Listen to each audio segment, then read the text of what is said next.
Olá, muito bom dia a todos e a todas. Creio que já estamos em condições de poder começar. Bem-vindos e bem-vindas a mais um webinar organizado pela SIG, desta vez integrado no âmbito da presidência portuguesa da União Europeia, sobre o tema violência sexual, invisibilidade do fenómeno e o apoio especializado. Todas e todos temos um papel a desempenhar na prevenção da violência sexual e na demanda de fazer emergir à superfície o fenómeno nas relações de intimidade.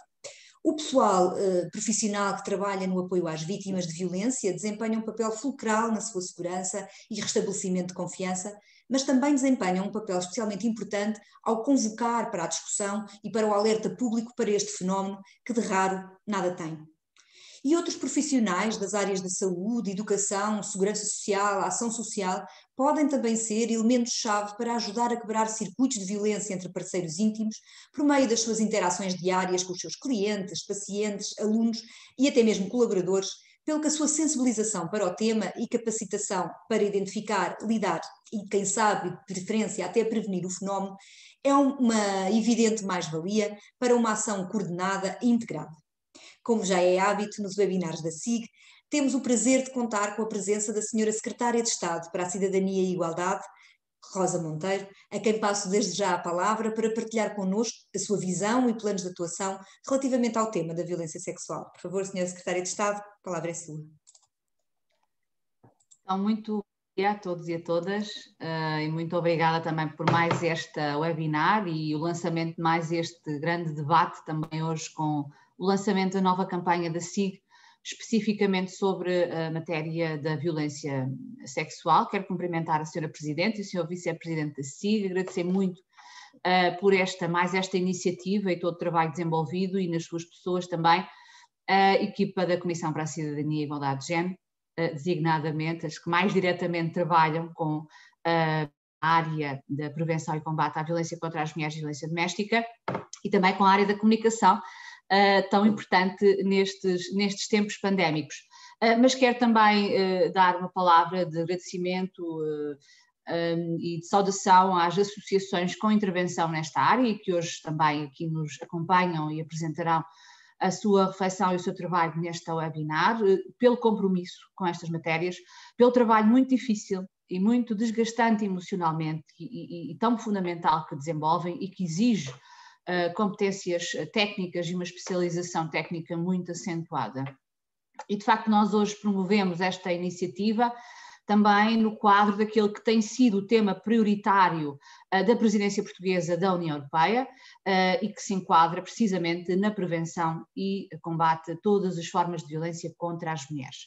Isto também vem na sequência da conferência de alto nível que se organizou no passado dia 6 de abril e em que reunimos e convocámos toda a Europa para destacar e assinalar os 10 anos da Convenção de Istambul, fazendo uma espécie de estado de arte, pois queremos reforçar mais uma vez os padrões da Convenção de Istambul, numa altura em que, como sabemos, testemunhamos oposições severas e diversas àquele que tem sido um dos principais quadros de referência de ação, eu diria a nível global, para a promoção da igualdade entre mulheres e homens.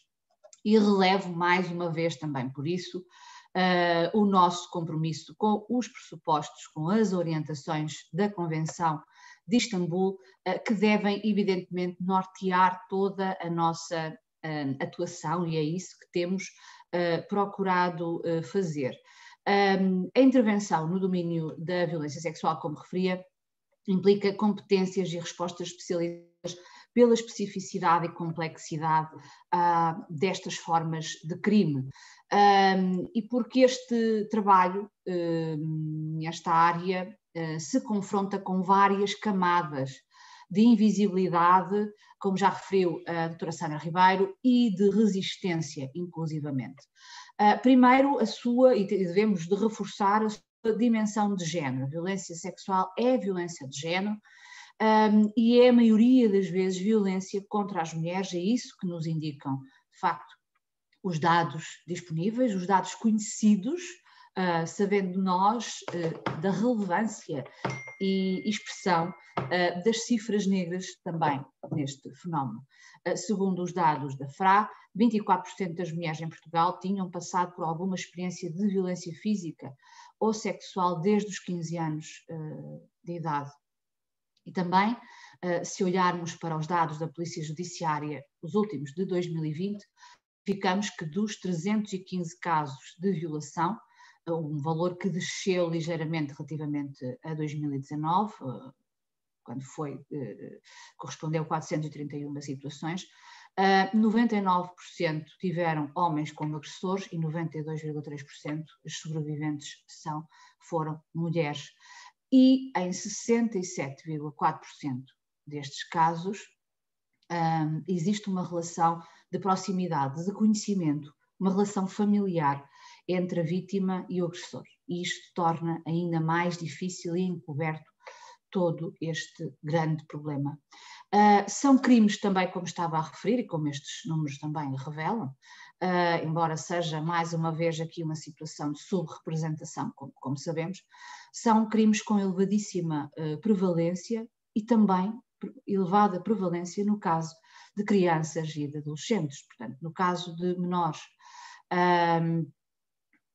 também os dados de 2020 indicam-nos 843 casos de abuso sexual de crianças ou adolescentes, a que corresponde a 28% dos inquéritos iniciados,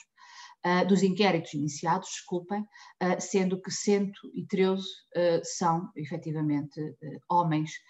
Também um grande peso da pornografia de menores, que já corresponde a 47,2% dos inquéritos iniciados. Em 52,4% dos casos, os agressores de menores são familiares. E a isto, evidentemente, não são alheios a questão dos estereótipos de género e das ideias, das representações sobre masculinidade e sobre feminilidade. E sabemos, portanto, que também estes estereótipos de género são igualmente devastadores no comportamento, inclusivamente, dos serviços e da reação, em termos da reação social, relativamente às situações de violência sexual, seja contra mulheres, seja contra homens. O em torno da sexualidade também vem contribuir para a persistência, inclusivamente, de discursos que até culpabilizam a vítima. Já todas ouvimos a expressão "estava a pedi-las", inclusivamente, não nestes termos, mas muito próximos, em sentenças judiciais sobre casos concretos de violação.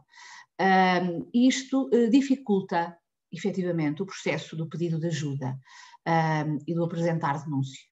E as organizações que trabalham nesta matéria, especialistas, têm alertado precisamente para esta especificidade do tempo da vítima, do tempo da pessoa sobrevivente nestes processos de violência sexual. E, portanto, a complexidade deste fenómeno também está patente na diversidade de contextos em que ele acontece, em que ocorre a violência.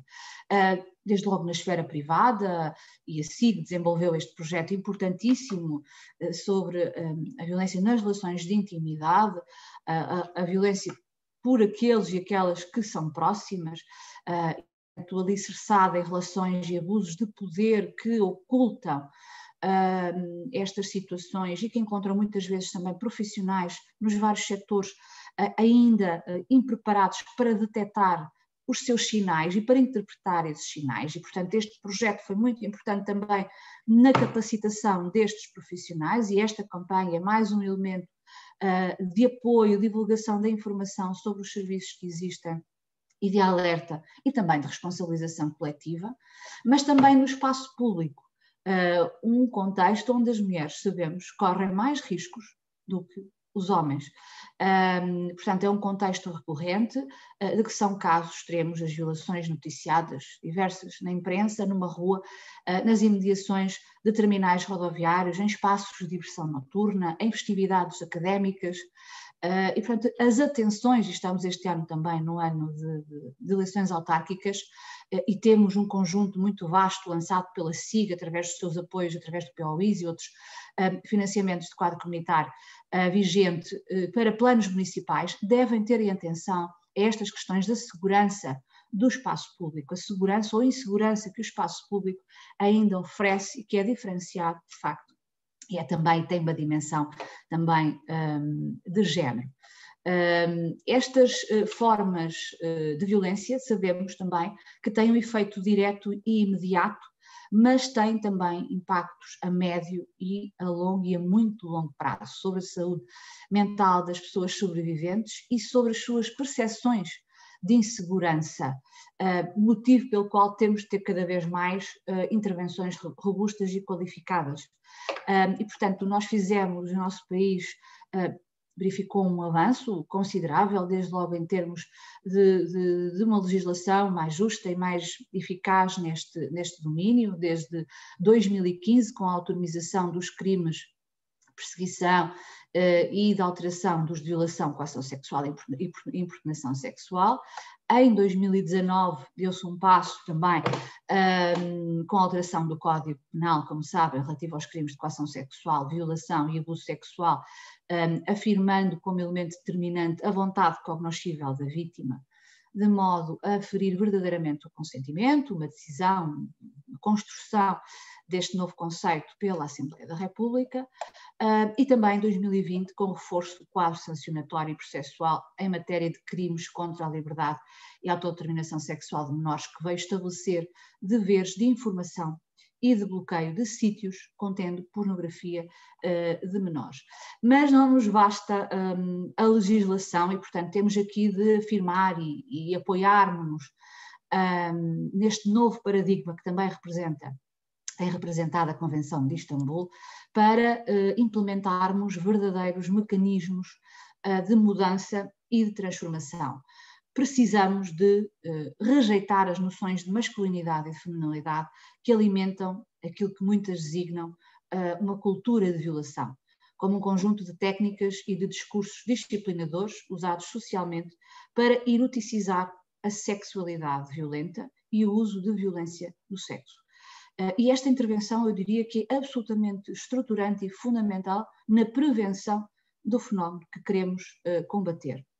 E precisamos, como também nos refere a especialista Isabel Ventura, de dessexualizar a violência e, portanto, retirar este manto de eroticização e de esteticização, inclusivamente, de atitudes de violência no domínio das sexualidades. E precisamos também, para concluir, de ter estas respostas especializadas que temos vindo a construir e a apoiar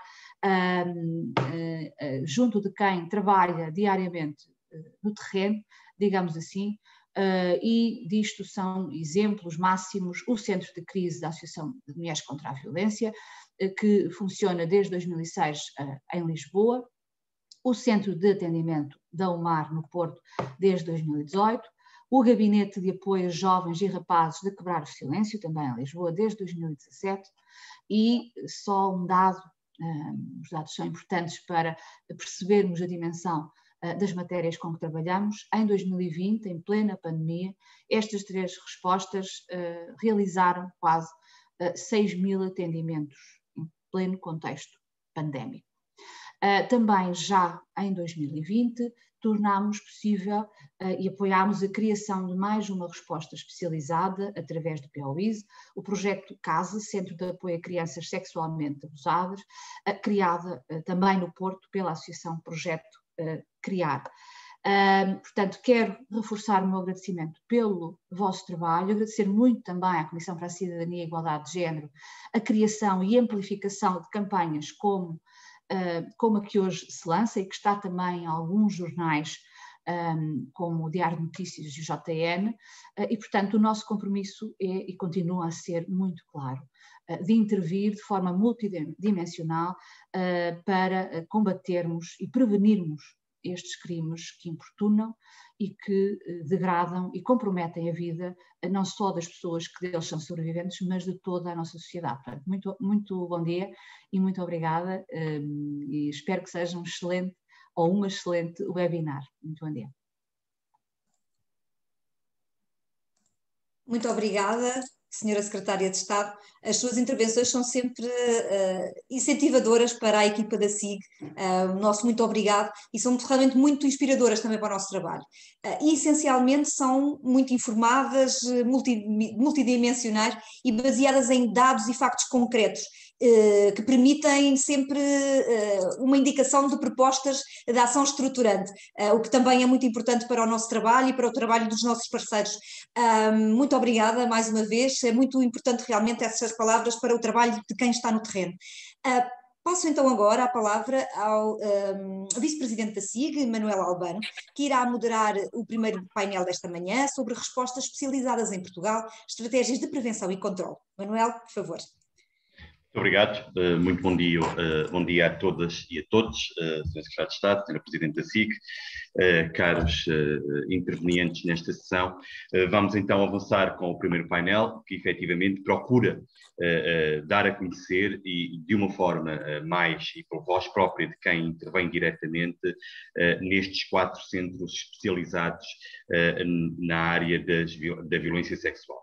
Vai haver aqui, eu peço desculpa, uma inversão no programa e na ordem do programa, por um constrangimento de uma das interventoras, a Leonor Valente Monteiro, tem que estar dentro de meia hora num tribunal e, portanto, pediu, e Margarida, peço desculpa por isso, mas a Leonor seria então a primeira aqui a fazer a sua intervenção devido a este constrangimento profissional que foi de chamada de última hora e, portanto, articulámos isto. Leonor, passava desde já a palavra então, para no tempo que tens, 10 minutos, partilhares connosco exatamente estas ideias, qual foi a importância deste centro, de alguma forma, qual a resposta que o vosso centro dá e também como é que a própria receptividade do ponto de vista social e também das próprias pessoas faz com que vocês tenham esta atividade e esta atuação junto de uma camada tão especial como são as crianças sexualmente abusadas. Leonor, a palavra é tua e muito obrigado. Obrigada. Muito bom dia a todas as pessoas presentes. Obrigada pelo convite, por estarmos aqui a poder partilhar com vocês aquilo que fazemos e aquilo que são as nossas preocupações. E quero começar por parafrasear o psiquiatra Lloyd de Mose, que nos disse há algum tempo atrás que a história da infância é um pesadelo do qual só recentemente começamos a acordar. De facto, quanto mais longe vamos na história, mais reduzido e deficiente é o nível de cuidados com a infância, maiores são as probabilidades de morte, de abandono, de espancamento e, obviamente, de abuso sexual. O abuso sexual entra no nosso Código Penal apenas em 1995, pela primeira vez. Portanto, como podemos perceber facilmente, é um crime jovem. É um crime que existe há não muito tempo. Pelo menos contemplado na nossa legislação. A lei atualmente considera completamente irrelevante o consentimento de uma criança de 14 anos ou menos de idade para dar o seu consentimento a ter relações sexuais, porque considera que os atos e comportamentos sexuais anteriores a esta idade prejudicam, sem exceção, o desenvolvimento e a autodeterminação desta criança. O nosso Código Penal também prevê que o abusador sexual condenado possa ser inibido das responsabilidades parentais pelo crime, por ter cometido o crime de abuso sexual, o que demonstra a gravidade destes crimes. E, obviamente, sendo regra geral um crime de natureza pública, porque depois não terei tempo de aprofundar isso, mas se tivermos perante uma criança de 16 anos já não será assim, mas infelizmente é o que a nossa lei prevê, mas regra geral é um crime de natureza pública e portanto existe a obrigação de denúncia e qualquer pessoa que tenha conhecimento desta deve comunicá-la às autoridades judiciárias e policiais ou às autoridades com competência em matéria da infância ou juventude ou até mesmo à CPCJ. É um mito que este crime seja raro. Aliás, existem muitos crimes associados à violência sexual contra crianças, o que é agravado pelo facto de ainda existir um longo caminho que deve ser percorrido nesta área do abuso sexual de crianças e eu até diria que precisamos de trilhar o mesmo caminho que foi levado a cabo na área da violência doméstica. O abuso sexual de crianças continua a ser um tabu, é difícil de detectar, de sinalizar, é muito complicado. As estatísticas mostram-nos, obviamente, que isto não é raro. Na Europa, 50% das mulheres já foi confrontada com uma ou mais formas de assédio sexual. Estudos em 21 dos países mais desenvolvidos revelam que 36% das mulheres e 29% dos homens afirmaram ter sido vítimas de abuso sexual durante a infância. 1.400.000 mulheres em Portugal com 15 anos ou mais já experienciou violência sexual ou física, 9 milhões de raparigas na Europa experienciaram algum tipo de violência online até aos 15 anos, e depois é preocupante ver que 26% dos rapazes acham que não é violento pressionar para ter relações sexuais com a companheira, que 1 em cada 3 mulheres considera ser o seu dever manter relações sexuais com o marido, mesmo contra a sua vontade, que 1 em cada 5 mulheres é obrigada a manter relações sexuais por ser agredida quando responde ao companheiro com um não, e de facto todos estes dados nos levam a pensar no que fazer.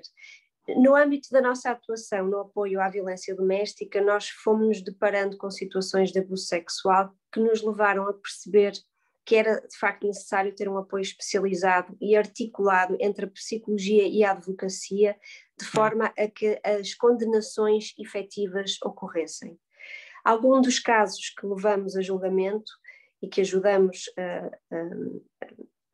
a trilhar o processo judicial, acabaram todos em condenação, e uma das quais teve uma condenação de 11 anos de pena de prisão efetiva. Foi um avô que violou e abusou sexualmente da menina com 12 anos de idade durante um grande período de tempo, e de facto ele foi condenado a 11 anos de prisão efetiva. Depois ele recorreu, esta condenação baixou para 7 anos, ainda assim ele neste momento está preso. E fruto desta experiência e de outros processos que não vou aqui enunciar, temos neste momento a funcionar o CASA, que é um centro de apoio a crianças abusadas sexualmente, que presta apoio não só a estas crianças, mas também às famílias que sofrem as consequências do abuso sexual, bem como a pessoas adultas que foram alvo de violência sexual na infância e sentem necessidade deste apoio agora, ou de apresentar queixa caso ainda não tenha prescrito o crime, porque acontece também frequentemente. Era uma das questões que deviam ser alteradas. Exemplos concretos de boas práticas é o pedido e a preparação psicológica da vítima para as declarações para a memória futura, que devem de ser logo pedidas numa fase muito inicial do processo, de preferência logo após a denúncia, e com apoio psicológico efetivo nas respectivas diligências, que seja levado a cabo por quem já desenvolveu empatia com a criança e não através de técnicos e técnicas designadas pelo Tribunal pontualmente e apenas para este efeito, que não faz sentido que o Tribunal nomeie uma técnica psicóloga da EMAT para estar presente numas declarações para a memória futura que a criança nunca conheceu, que nem sequer conhece o processo, e portanto não se vai sentir à vontade para o fazer.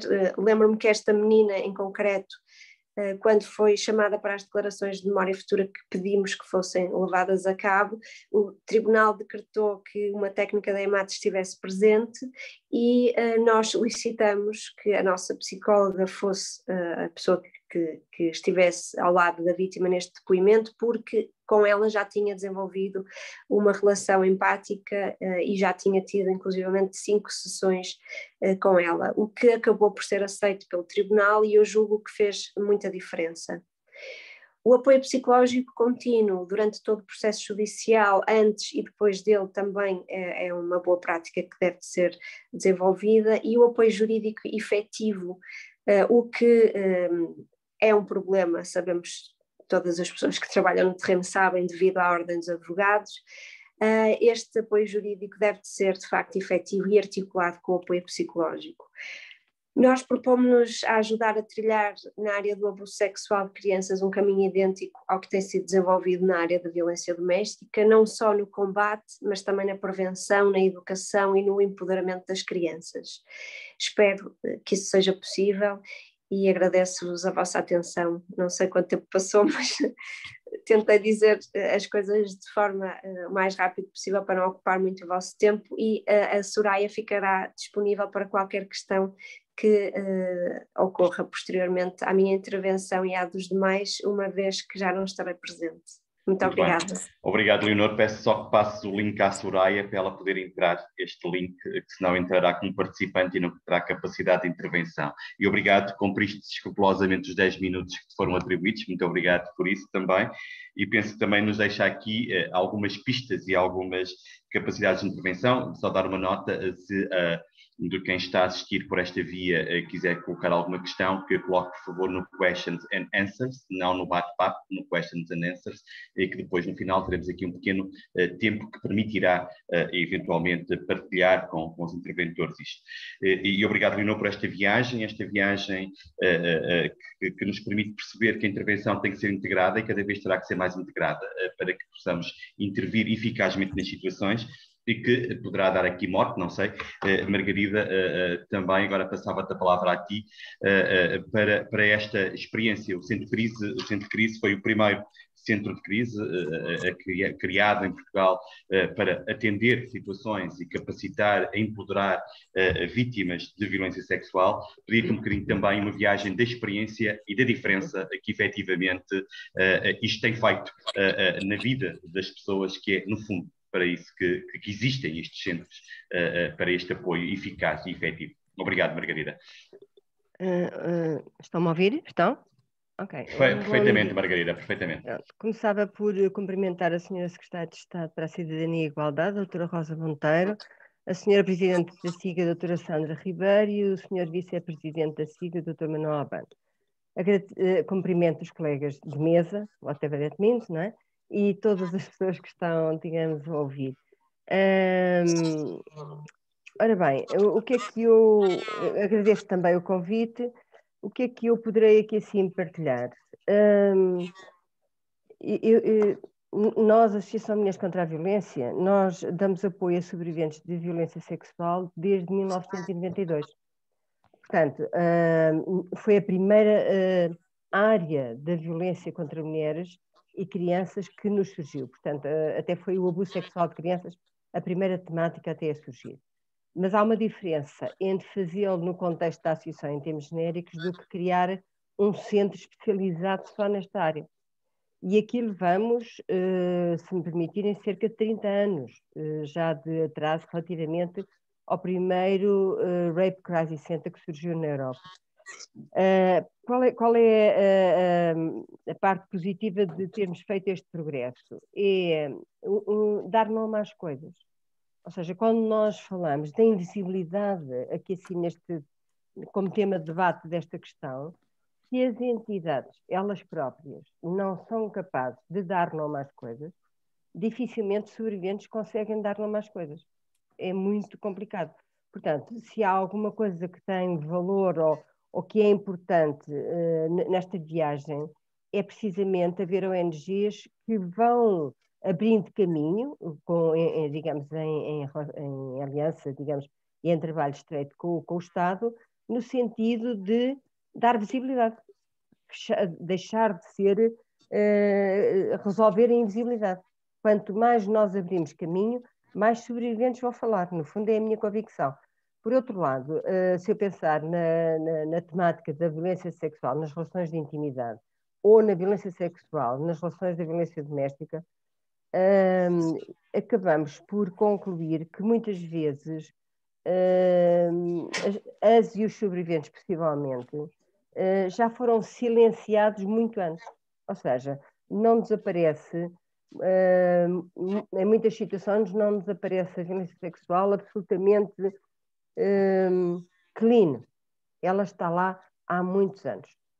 É qualquer coisa, por exemplo, que foi primeiramente experienciada em idades muito precoces, tipo 4, 5 anos, 6, 7, 8 anos, e portanto, mas o que é certo é que a criança teve que sobreviver, um bocadinho como a Leonor estava a dizer, teve que sobreviver, digamos, sozinha naquele processo, mas tudo isso ou seja, ela passa a vítima muito precocemente e vai criando aqui assim uma espécie de um growing process. Isto porquê? Porque os abusadores têm uma estratégia de identificação, é como se eles tivessem um radar.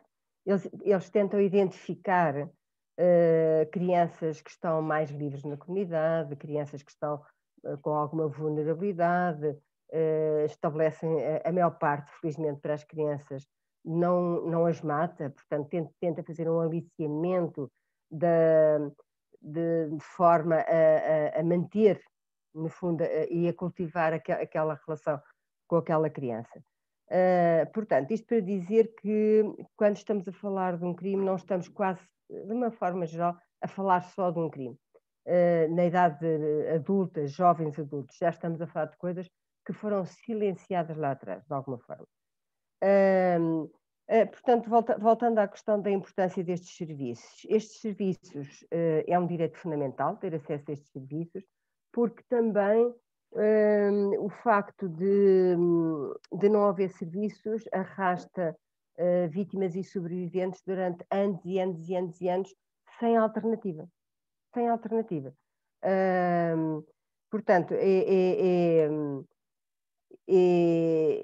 eu acho que, no fundo, Portugal iniciou aqui um ponto de não retorno, portanto, ou seja, nesta fase já temos estas 4 organizações nesta área.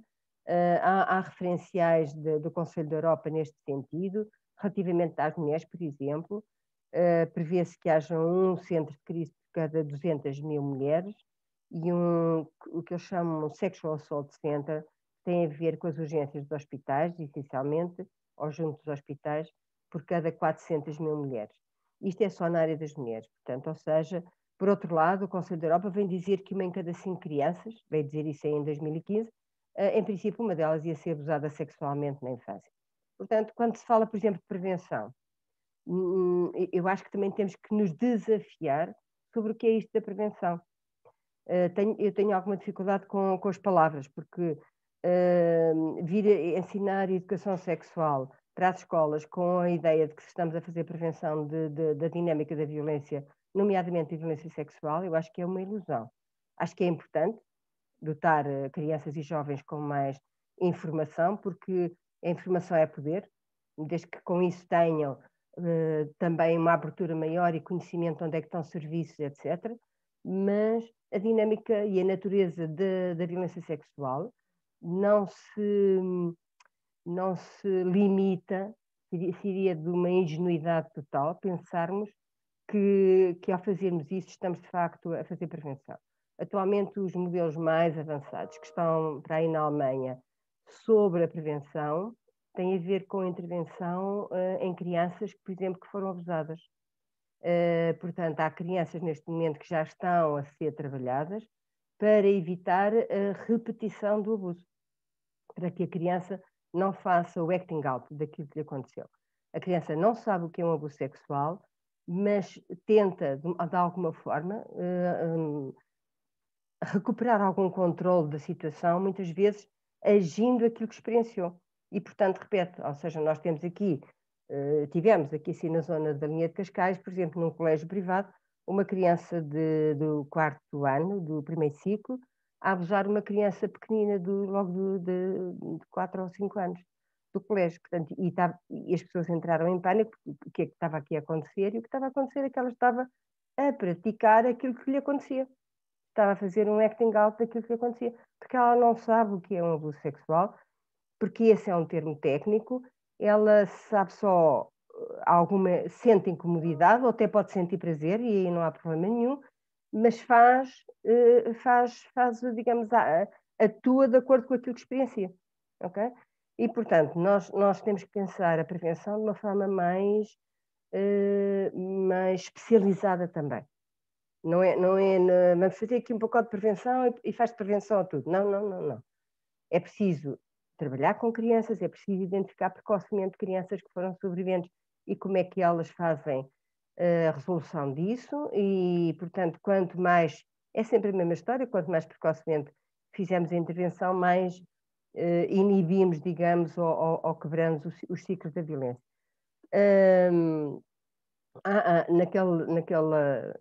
Digamos, neste desafio de estarmos hoje aqui a falar, se esta era uma resposta necessária. Já agora aproveito para dizer tudo. Sem dúvida que é uma resposta necessária, urgente, premente, porque por causa do caráter endémico por causa do caráter endémico, porque um bocadinho como a Leonor dizia, toda a viagem que já foi feita na área de violência doméstica, portanto, ou seja, estamos a falar sempre de jovens mulheres ou adultas, é muito importante, mas não conseguiremos resolver isso se de facto não formos à infância. Nós temos mesmo que apostar na infância para trabalhar isso. E a especialização é aqui a estratégia mais eficaz. Não precisamos todos saber tudo, mas precisamos ter pessoas especializadas em sítios-chave, nomeadamente, por exemplo, nas escolas. Ter uma professora que diz se calhar a menina estava a falar comigo sobre uma situação de abuso, porque ela fez um desenho da família em que todas as figuras masculinas tinham o pénis ereto. E eu pensei, lá está a mania dos nudismos. Ou seja, a professora vai entender isto como uma moda dos nudismos. Mas o nudismo não tem nada a ver com pénis eretos. Portanto, a maneira como a criança pede ajuda é à sua forma. Portanto, ela não faz knock-knock de venho aqui dizer que fui abusada sexualmente. Não, a criança não faz isso, não é? Porque de facto não sabe o que é isso. Agora, nós temos que especializar e dotar as instituições desta capacidade de ver.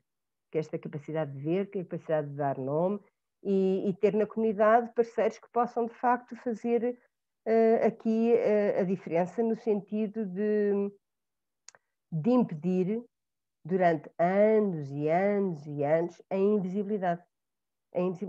Por outro lado, também não é aceitável, e agora vir-me para o outro lado, a questão da justiça.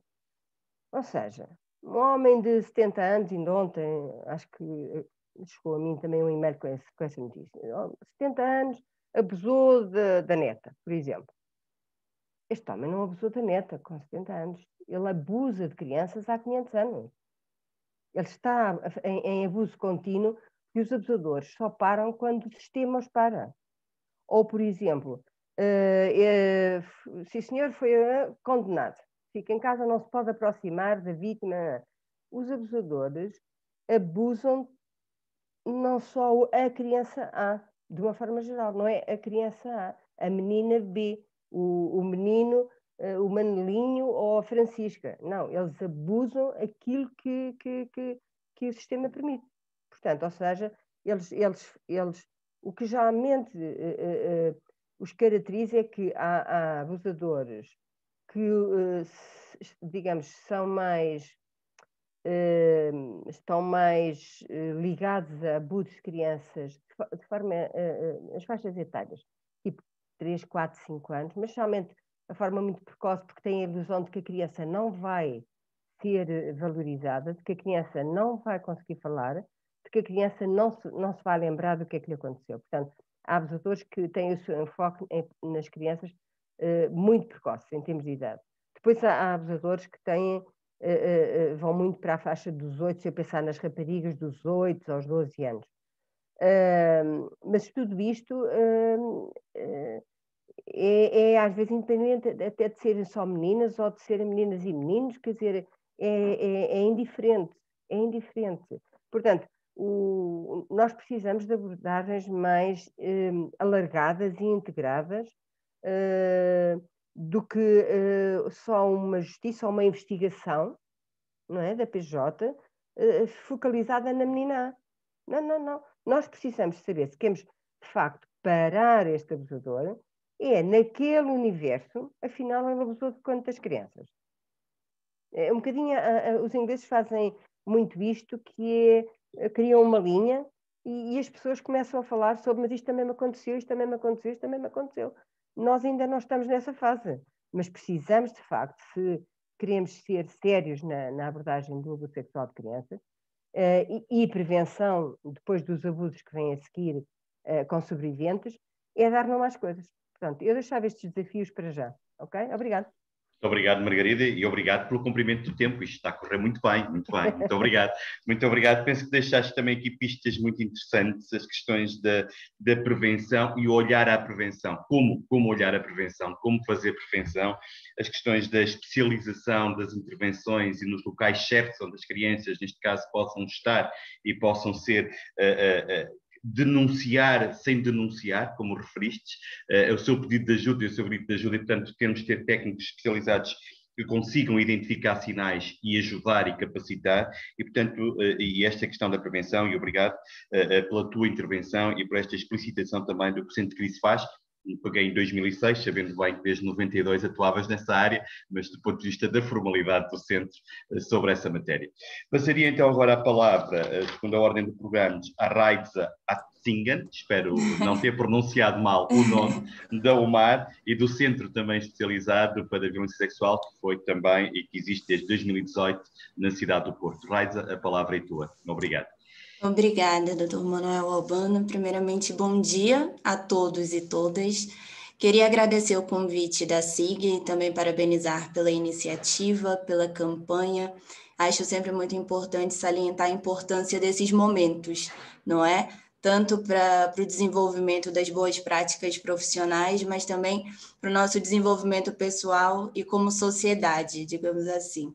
Bom, hoje eu estou aqui em representação do EIR, que é um centro de atendimento para mulheres vítimas de violência sexual da UMAR, com início em 2018, também no âmbito de um projeto financiado pelo POISE 3.17, que são estruturas de atendimento. Sempre que eu vou apresentar o EIR e dar a conhecer o EIR, eu acho muito importante falar sobre o nosso nome, porque EIR é algo que soa um pouco estranho, não é? Aos ouvidos, mas ele diz muito, esse acrônimo diz muito sobre o nosso principal objetivo. Esse nome aí, ele faz uma alusão a uma deusa nórdica, que era considerada a deusa da cura. Segundo essa mitologia, não é? Essa deusa ajudava as mulheres que a procuravam pelos seus sofrimentos, pelas suas dores, pelas suas mazelas. E o nosso principal objetivo é proporcionar um espaço seguro. Um espaço seguro não só em termos físicos, não é? Mas principalmente emocional. Então, essa mulher que vai nos procurar, ela vai ser acolhida, ela vai ser ouvida e vai ter a sua história validada, ou seja, evitando a revitimização, não é? E qualquer tipo de constrangimento ou de julgamento, que é o que nós sabemos que existe na nossa sociedade, assim. Então, tendo em conta também o trabalho da UMAR nos últimos 40 anos no âmbito do direito das mulheres, não é? Se verificou, então, uma necessidade de ter uma resposta para esse tipo de violência e que respondesse às necessidades desse tipo de vítima, que tivesse uma equipa especializada, que tivesse uma intervenção focada no trauma e que também fosse de encontro, como a Margarida falou, às orientações do Conselho da Europa, que prevê pelo menos um centro de crise a cada 200 mil mulheres. Então surge aqui o EIR, que foi uma resposta pioneira também na região norte do país, nós estamos situados no distrito do Porto, e eu queria aqui sinalizar dois fatores extremamente importantes, não é? E que influenciam muito para esse processo de invisibilidade do fenômeno. O primeiro é essa ausência de respostas, certo? E depois nós temos esse conjunto de estereótipos e de preconceitos que ainda é associado à violência sexual e às suas vítimas. Então, a partir do momento que eu tenho esses dois fatores e eu tenho uma vítima que não sabe aonde deve recorrer, certo? Nem sabe quais são os seus direitos. Nós temos também a questão dos estereótipos, que faz com que muitas vezes a própria vítima não se reconheça como tal. Faz com que muitas vezes ela própria questione os seus comportamentos, as suas atitudes, não é? E juntamente com isso vem a culpabilização da própria vítima e faz com que ela não procure o apoio adequado que é seu por direito. Então, quanto mais respostas nós tivermos, mais informação, e como a Margarida também disse, informação é poder. Então, no EIR nós oferecemos 3 tipos de apoio, todos eles gratuitos, que incluem as valências de apoio psicológico, de apoio jurídico e de apoio social. Ainda esse ano nós também teremos uma outra atividade que são os grupos de ajuda mútua, que dentro da intervenção com vítimas de violência sexual é muito eficaz, principalmente para a desconstrução da ideia de casos únicos. E desde 2018 nós já atendemos em média 105 mulheres, tirando familiares, profissionais que também entram em contato conosco à procura de informação e à procura de alguma clarificação acerca de como proceder. No ano de 2020 nós realizamos 1.466 atendimentos, sendo que a valência mais procurada é, sobretudo, o apoio psicológico, não é? E como já foi citado aqui também, claro que depende do caso, mas muitas mulheres nos procuram, não é uma violência que aconteceu recentemente, são episódios que aconteceram ainda na infância e que nos mostram aqui como as consequências a nível emocional têm um impacto significativo em toda a vida dessas sobreviventes. Bom, uma caracterização mais ou menos das sobreviventes que nos procuram, elas são mulheres jovens que muitas vezes estão no mercado de trabalho, frequentaram ou frequentam o ensino superior. Então, aqui na prática, a gente também desconstrói um pouquinho o mito de que existe ali um perfil, não é, ideal de vítima, assim como nós também sabemos que não existe um perfil, não é certo, de agressor. Existem inúmeras estratégias de manipulação. Nós sabemos que as estratégias utilizadas, por exemplo, com crianças, muitas vezes são diferentes, não é, das estratégias utilizadas com mulheres adultas. E quando nós iniciamos o projeto, não é, quando deu início ao funcionamento, nós percebemos que não adiantava ter só a resposta e divulgá-la. Então, muito se fala de denúncia, e a denúncia é indiscutível, é extremamente importante, mas antes dessas mulheres se sentirem fortes o suficientes e empoderadas para denunciar o crime, é preciso que elas percam o medo de falar sobre isso. Então, a violência sexual ainda é um tabu, e nós precisamos trazer esse assunto, como estamos trazendo hoje, para a discussão e para o debate público, para a desconstrução de todo esse estereótipo e preconceito que temos em torno da violência sexual, porque não é raro e existe, não é? Então, além dos objetivos que nós já tínhamos no centro, no projeto, nós desenvolvemos inúmeras atividades para levar essa questão para debate público. Então, rodas de conversas, tertúlias, documentários, aulas abertas em universidades, por exemplo, foi uma forma de chegar até as pessoas e também de promover a confiança, não é? A partir do momento que nós estávamos ali conversando sobre isso e desconstruindo tudo isso, muitas mulheres se sentiam mais seguras para procurar o apoio e para procurar a ajuda. Nós também tivemos uma iniciativa do Ponto Lilás, que foi em colaboração, em parceria com outras organizações, o Plano I e a Universidade Católica, que era a prevenção em ambientes de lazer noturno, que também queremos continuar com essa iniciativa. Em termos de obstáculos, não é? Mais alguns em relação aos que nós falamos, lutamos sempre em prol da legislação, que é insuficiente, ou seja, os 6 meses é extremamente insuficiente, muitas vezes, para se processar o que aconteceu, então, indiscutivelmente, precisamos de mais tempo para que essa vítima possa fazer essa denúncia, e a articulação também entre organizações, entre entidades. No início do nosso processo, não haviam muitos encaminhamentos. Nós temos visto agora, não é, já com quase 3 anos, nós já vemos o maior número de encaminhamentos, nós já vemos, talvez, uma maior formação e capacitação de todas as entidades também que estão intervindo com vítimas de violência sexual, mas e ainda mais também, que seja uma resposta fixa. Essa também é algo muito importante, que seja uma resposta de continuidade e que não seja apenas um projeto, não é, com início, meio e fim, porque as vítimas continuam a necessitar desse apoio para a reconstrução do seu projeto de vida livre de violência. Então, esse é um dos nossos apelos também. E é isso, eu gostaria de agradecer a vossa atenção. Não sei se cumpri ou se terminei antes também. Terminaste um bocadinho antes, mas assim dás mais tempo aqui ao nosso colega, ao Ângelo, que irá falar a seguir também. Obrigado, Raíssa. Penso que tocaste em pontos também muito importantes, o empoderamento, da capacitação das próprias sobreviventes vítimas deste crime, que é importante também para a sua ajuda, permitir uma expressão, na saída e na sua capacitação de sobrevivente. Muito bem, passava então agora ao Ângelo Fernandes, que gera desde 2020, não, peço desculpa, desde 2017, peço desculpa, Ângelo, por esta imprecisão, um gabinete de apoio a homens e rapazes vítimas de abuso sexual. Ângelo, as mesmas questões iniciais para que possas desenvolver, ou aquilo que entendas que também será o teu contributo para este webinar. Muito obrigado. Olá, bom dia a todas e a todos e obrigado mais uma vez pelo convite para estarmos aqui hoje. Eu represento a Cabral Silêncio, que é a primeira e única resposta especializada para apoio de homens e rapazes vítimas de violência sexual.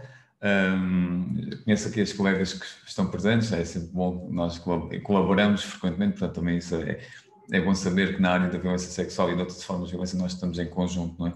A trabalhar para desenvolver pelo menos pensamento e estruturar respostas. A Cabral Silêncio tem 4 anos e alguns meses de atividade, e nestes primeiros 4 anos recebemos 371 homens, ou melhor, registramos 371 pedidos de apoio de homens e rapazes, tendo em conta que o primeiro ano ainda era de trabalho de visibilidade para a associação e o último foi numa pandemia. Creio que estes dados ficam assim um pouco deturpados na análise, mas ainda assim no ano passado registámos 120 novos pedidos de apoio de homens e rapazes, não é? Portanto, fizemos aqui uma média de 10 novos casos por mês, o que é significativo para nós. Indo ao encontro do que já foi dito pelas minhas colegas, gostava também de partilhar aqui alguns números porque ajuda a centrar, pelo menos a criar alguma realidade em nós. 1 em cada 6 homens é vítima de alguma forma de violência sexual, não é?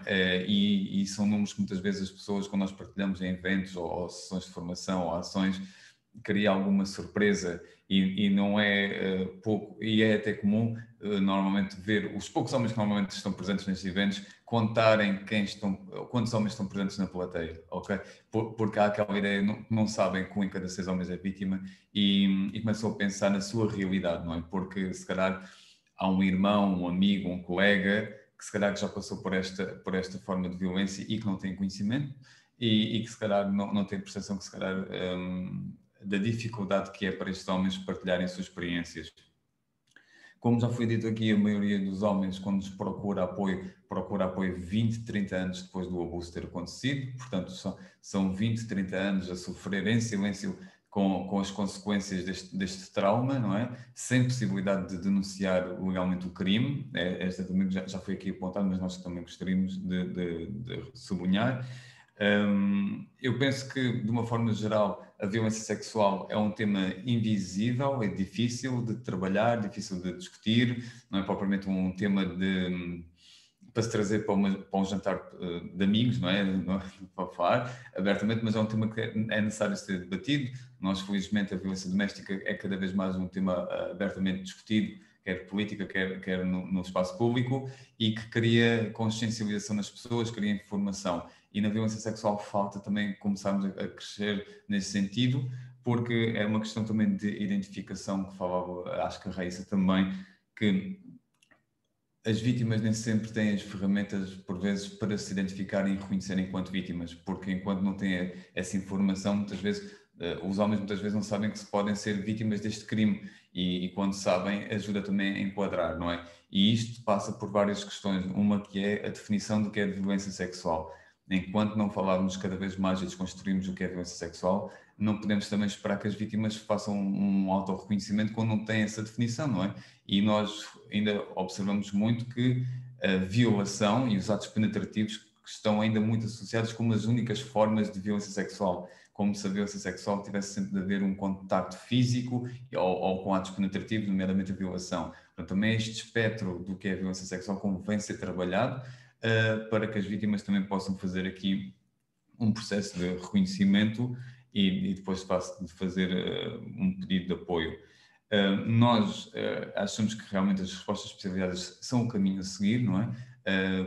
Por nós estamos aqui a falar de questões de trauma, mas também é muito importante, além do trauma que estamos aqui a trabalhar, violência sexual, também se impõe ter domínio nas questões de género, não é? Porque há questões aqui de género muito específicas aos homens, também muito específicas às mulheres, que depois vão estar presentes não só na procura do apoio, ou melhor, enquanto obstáculo à procura de apoio, como no processo de recuperação do trauma. Muitos homens acreditam que o homem não tem o espaço para ser vítima, esta dinâmica, não é? Ou que o homem tem de ser sempre forte, o homem não pode procurar apoio. Nós sabemos que, de uma forma geral, os homens não procuram os cuidados médicos, especialmente uma ótica preventiva. Vinha até no livro branco, foi publicado há uns 2, 3 anos, não é?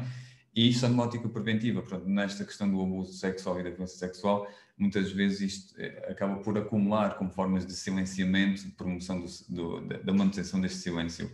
E estas questões de género estão muito aqui associadas quando nós trabalhamos nas nossas respostas. Depois eu gostaria só aqui, porque nós trabalhamos com homens e rapazes, mas acho que todas as respostas aqui trazem uma coisa em comum, que é a violência sexual na infância, contra as crianças, e acho que esta é a grande preocupação comum de todas as respostas, além de todos os outros pontos comuns, mas esta acho que é a grande, e como a Margarida dizia, o Conselho da Europa diz-nos que 1 em cada 5 crianças foi ou será vítima de violência sexual, 1 em cada 5. Portanto, se nós pensarmos no contexto das escolas, uma turma com 25 crianças, estamos a falar de 5 crianças por turma. Isto ajuda-nos logo a ter aqui uma visão bem maior e mais realista, não é? E normalmente quando trabalhamos com professores e professoras, noto aqui este momento de fazer contas de cabeça, se eu já sou professor há 10 anos e já passaram X turmas por mim, quantas crianças que foram abusadas sexualmente poderão ter sido minhas alunas e alunos e que não viram em mim uma pessoa de segurança, de referência para fazer uma partilha. Partilha essa, como a Margarida também dizia muito bem, que nem sempre é interpretada como tal, não é? Portanto, as crianças fazem tipo de partilhas que os adultos muitas vezes não reconhecem. Como eu costumo dizer com os pais e com as mães, nenhuma criança vai chegar perto do pai e da mãe e dizer: oh, pai, mãe, eu preciso falar convosco, com calma, porque eu preciso que vocês entendam que o tio está a abusar sexualmente de mim e preciso que vocês façam uma intervenção que garanta a minha segurança e que também impeça o abuso. Portanto, isto não acontece, não é? As partilhas das crianças são muitas vezes vistas como um ato de rebeldia ou como outra coisa qualquer. E só mesmo para terminar, que eu não quero ser a pessoa que passa os 10 minutos, fala-se muito da prevenção, nomeadamente da prevenção primária, e só para reforçar do nosso ponto, realmente nós subscrevemos que é necessário dar ferramentas para os professores, psicólogos, pessoal de saúde, para detectar e perceber e ler e interpretar estes sinais, mas muita atenção da nossa parte. Nós frisamos sempre isto, que a responsabilidade total da prevenção cabe às pessoas adultas, nunca nas crianças. Nós temos muito contacto com materiais de prevenção que incide nas crianças, responsabiliza as crianças em detectar uma estratégia de manipulação, detectar um abusador, ter de dizer que não ao abusador. E isto nós somos completamente contra, não só porque a criança nem sempre não tem que ter esta responsabilidade, como depois, quando a criança se for abusada sexualmente, ainda pode sentir-se duplamente revitimizada, porque não foi só abusada, como ainda não conseguiu corresponder às orientações de dizer que não, ou de impedir, ou de identificar um abusador. Portanto, nós reforçamos sempre esta questão, que são os pais e as mães, os adultos cuidadores, que têm a responsabilidade total da prevenção da violência sexual. E pronto, não quero alongar mais, agradecer novamente o convite e estou aqui disponível para algumas questões que surjam na parte do debate. Obrigado. Muito obrigado, Ângelo. Penso que também tocaste pontos importantes que foram bem transversais a todas as intervenções e que também nas intervenções que quer da Sra. Presidente, quer da Sra. Secretária de Estado, a questão da desconstrução dos estereótipos de género e como é que eles influenciam a atuação de uns e de outros na denúncia, na procura de ajuda, e isto também é importante. E tocaste num ponto que me pareceu, na última parte da tua intervenção, essencial, que tem a ver com a prevenção e o ónus que muitas vezes a prevenção coloca, neste caso, nas crianças, relativamente à sua responsabilidade. E, portanto, também pensar um bocadinho, como a Margarida dizia, que a prevenção tem que ser pensada de uma forma, vou utilizar a palavra profissionalizante e capacitante para que não cometamos estes erros também. Eu ainda não tenho aqui nenhuma questão, mas lançava-vos um desafio aos 4, que está, a Soraya está aqui em representação da coisa, e tem ali a Margarida já com o braço do ar, que tem a ver com como é que consideram que a interação de outras ciências, de outras disciplinas, também ajudar esta desconstrução e muitas vezes situações que se criam procurando justificar atos. E, portanto, Margarida, levantaste a mão primeiro, passo-te desde já a palavra. Obrigado. Ora bem, antes disso eu queria também partilhar aqui assim outra ideia que me parece relevante e penso que os colegas, quer a Raíssa, quer o Ângelo, também subscreverão. A questão da invisibilidade, aqui agora na perspectiva de sobreviventes. Nestes quase 30 anos de trabalho nesta área, o que eu posso concluir é que é algo como a invisibilidade e até a depressão como mecanismos de sobrevivência.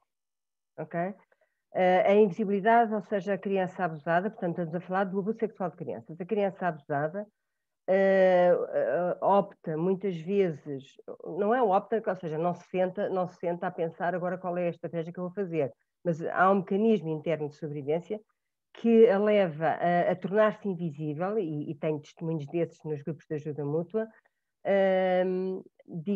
quase para que ninguém dê conta que ela existe, o que torna a identificação nas escolas muito complexa, porque geralmente nas escolas os alertas são a estar atento, e agora há um alerta nesse sentido, a sinais de crianças em risco. Ora bem, as crianças invisíveis, estão a ver, são crianças que passam se calhar 40 anos sem que alguém saiba que foram abusadas sexualmente na infância.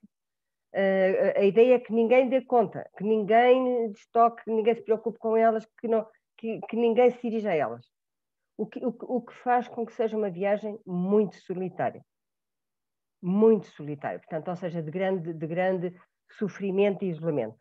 Por outro lado, a depressão, porque no fundo este mal-estar que a criança sofre, este mundo paralelo que a criança tem muitas vezes ao longo de anos, também cria revolta. E a revolta implica ação, mas para não agir e porque não sabe como lidar com isso, deprime para paralisar.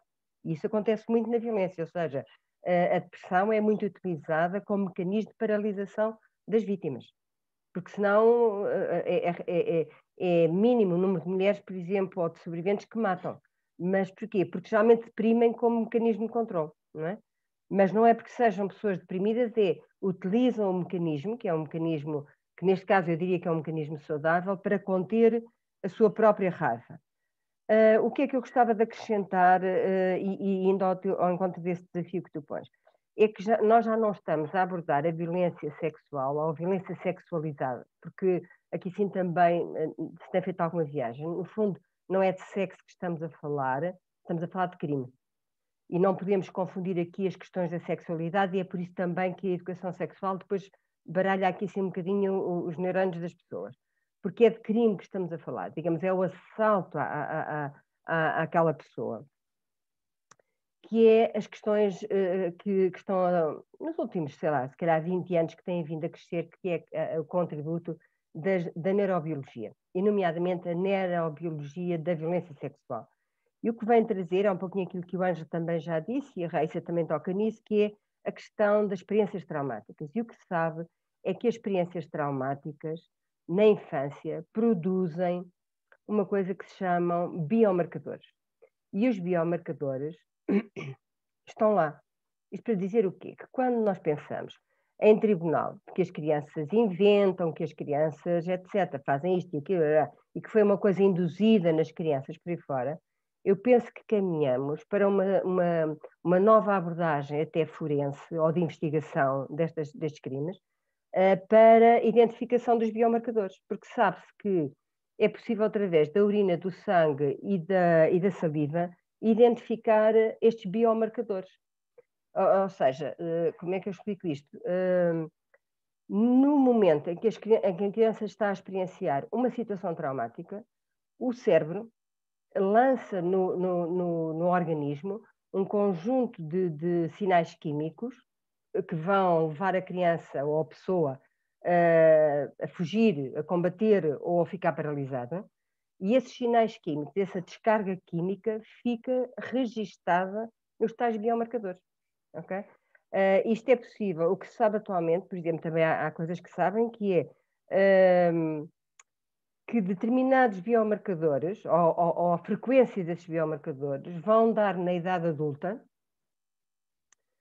determinadas doenças, como a diabetes, cancro do pulmão, cancro de não sei de quê. Portanto, há aqui uma ligação entre as doenças na idade adulta e as experiências traumáticas na infância.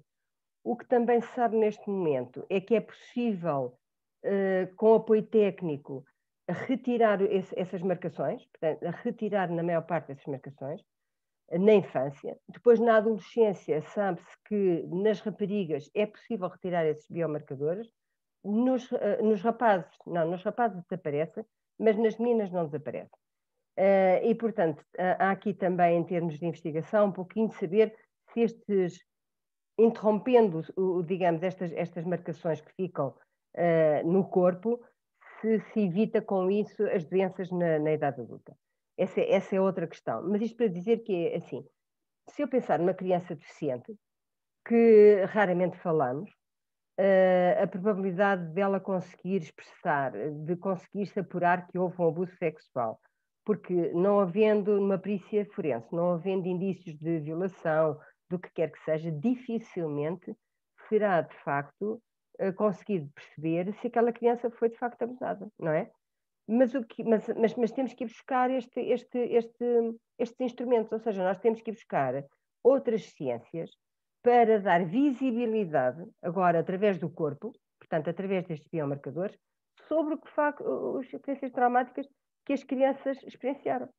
E esta é uma prática que tem que ser crescendo, ou seja, assim como se fez progresso nas perícias forenses, nós temos que fazer o alargamento das perícias forenses integrando a pesquisa dos biomarcadores. Estão a ver a ideia? Pronto. Só para deixar mais uns desafios para o debate. Obrigado, Margarida, e lançava exatamente isso aos outros intervenientes. Não sei quem quer tomar a palavra, se a Raíssa, se a Soraya, se o Ângelo, neste seguimento e desta complementariedade que a Margarida aqui falou. Também, qual é, de alguma forma, a vossa experienciação e como é que estes contributos das outras ciências podem ser determinantes também na abordagem que fazem diariamente com as vítimas, não é? E como é que isto é importante também para se evitarem aqui outro tipo de situações. Tenho o Ângelo, que levantou a mão. Ângelo, por favor. Sim, Manuel, já agora, seguindo um pouco naquilo que a Margarida também estava a dizer, ajuda-nos sempre a munir-nos de conhecimento técnico e científico, não é? Porque há aqui momentos, acho que são chave no apoio da recuperação do trauma, no apoio que prestamos aos homens, que é dois ou três momentos. Que é realmente dizer que violência sexual não é sexo, é crime, não é? E de se sexualizar, e isto aqui é um momento de reescrita da narrativa, não é? De eles perceberem, ok, então aquilo não foi uma experiência sexual. Aos 5 anos, a minha primeira experiência sexual não foi com o meu tio. Pronto, desfazer isso. Outra questão é também associar a dimensão de crime. E outra que tem a ver com o trauma e com o stress pós-traumático, é também, nós aplicamos, por exemplo, um instrumento de avaliação de stress pós-traumático. E isto é essencial porque, por exemplo, acho que atualmente nós fazemos 75% dos homens que nos procuram têm perturbação de stress pós-traumático, para não falar de stress pós-traumático complexo. E o que significa é que muitos homens, quando têm este instrumento, dizem-nos: ok, então não sou eu que estou louco, não sou eu que estou doido, isto não são coisas inventadas da minha cabeça. E isto é importante porque quando nós conseguimos ir ao encontro e corresponder àquilo que sentem na primeira pessoa, não é? E dizer, sim, mas isto não vem do céu, ou seja, ou você não está a imaginar, existe alguém que já estudou, e isto é fantástico porque também, quando nós falamos de trauma e quando falamos, por exemplo, de pessoas que congelaram ou que paralisaram durante o abuso, e que muitas vezes isso é visto ou como um ato de fraqueza ou como até o próprio ato de consentir, não é? Porque a pessoa paralisou, congelou no momento. Isto também é importante perceber, quando explicamos, no processo até de psicoeducação, como é que o cérebro funciona nestes momentos, não é? Que isto não é uma decisão ponderada da pessoa, que isto é o cérebro a entrar em sobrevivência, a desligar as outras áreas que não são importantes naquele momento e agir nesse sentido. Portanto, quando nós damos estes conhecimentos, ajuda os sobreviventes a interpretar ou reinterpretar estas narrativas, também a trazer algumas áreas de desconhecimento, porque é natural, porque, como eu costumo dizer, as vítimas de violência sexual não têm que ser literadas nas matérias de violência sexual, ok? Elas sabem aquilo que passaram enquanto experiência pessoal, mas a parte da literacia cabe-nos a nós, que faz o apoio técnico. E nós sentimos muito que estes reforços de outras áreas, nomeadamente da neuropsicologia, não é? É muito importante para reforçarmos o apoio técnico que prestamos e que faz sempre muito sentido aos homens que nós apoiamos. Mas era só para aqui também para corresponder um pouco. Obrigado, Ângelo. E parece-me que fica muito claro que nós estamos a falar de crime, não estamos a falar de sexo. E, portanto, isto é importante, não é? É importante esta descodificação também, aquilo que o Ângelo falou, da descodificação, se me permitem, do trauma, para ajudar a própria sobrevivente a ultrapassar os seus próprios paradigmas e os seus próprios estereótipos acerca daquilo que vivenciou. Raiza, Soraya, não sei quem quer... Eu vou fazer um breve complemento também, que vai de encontro ao que a Margarida Nesta falou. ou noutra matéria? Estamos sim, mas ainda é aqui relacionado com o trauma, relacionado mesmo com o acesso à informação. Como eles falaram, isso é importante não só para a recuperação da vítima, não é, da sobrevivente, até porque uma vítima que paralisa, e nós sabemos que a paralisação é uma resposta mais frequente no caso, por exemplo, da violação, e isso tem um impacto na forma como ela vai recuperar o trauma, porque ela própria, não é, se julga e se culpa por não ter reagido. Porém, essa mesma informação faz toda a diferença nos outros intervenientes do processo, não é? Por exemplo, se o magistrado ou outras áreas têm acesso a essa informação, nós diminuímos aqui a probabilidade de revitimização, ou seja, dessa vítima chegar, não é, perante um tribunal e ser revitimizada com a pergunta, mas por que você não reagiu, por exemplo? Então, é mais para salientar a importância da capacitação em termos neurobiológicos mesmo, em termos do trauma, que é fundamental para a intervenção com vítimas de violência sexual. Obrigado, Raiza. Soraya, não sei se queres acrescentar algo. Antes de mais, a todos e a todas, só complementar aqui o que as colegas e o colega já disseram, sobretudo pegando na parte de ainda nos focarmos na violência sexual apenas a atos penetrativos, e considero que não são, não é? E que considero que aqui a prevenção primária é fundamental, sobretudo como o Ângelo referiu, aqui focando nos pais, nas mães, nos cuidadores, cuidadoras, tutores, mas também a outros profissionais, nomeadamente juízes, juízas, que trabalhem nestes processos, crimes, para que se tenha aqui em consideração realmente o testemunho da criança e que nem sempre tem de existirem lesões físicas que muitas vezes não existem e que deve ser tido em consideração aqui o relato da criança. Por isso focarmos aqui que ainda existe muito a fazer, sobretudo nesta prevenção, e educar, sensibilizar a população e os técnicos que trabalhem diretamente com crianças, que muitas das vezes, por serem crianças, o testemunho delas ainda é desconsiderado. Sim, Margarida, já te passo a palavra, só porque há aqui uma pergunta no Questions and Answers e vou fazê-la, e depois passo a palavra a todos para uma intervenção final. Temos mais ou menos 5 minutos para terminar este painel. E dizia a Camila Iglesias, diz, antes de mais, parabéns às oradoras e ao orador. Perguntava ao Dr. Ângelo quais têm sido, na sua opinião, os maiores desafios em termos de intervenção com os homens vitimados pela violência sexual e se há algum contexto que ressalta nestas intervenções. Também perguntava a todos e a todas, segundo a prática habitual que têm tido, se consideram que as respostas do sistema de justiça têm-se mostrado adequadas para assegurar os direitos das vítimas, nomeadamente no que respeita a evitar a revitimização ao longo do processo. Muito obrigado. Portanto, lançava esta pergunta aqui, não sei se a Margarida quer intervir antes ou se o Ângelo que me teve diretamente. Pode ser o Ângelo, e depois Ângelo pedia-te logo na sequência os comentários finais e depois avançaríamos para a Raíza, para a Soraya e depois a Margarida em último faria os comentários finais. Por favor, Ângelo, a palavra é tua. Ok.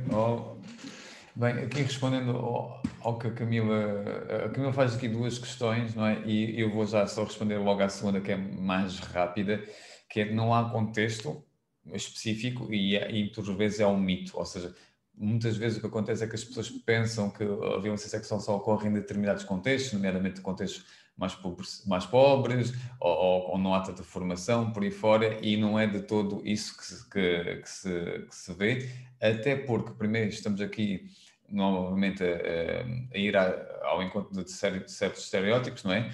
E reforçar, como também estamos a invisibilizar as vítimas de outros contextos. Portanto, aqui só para reforçar que a violência sexual acontece em qualquer contexto, independentemente do sexo, da escolaridade, da formação, de fatores e características.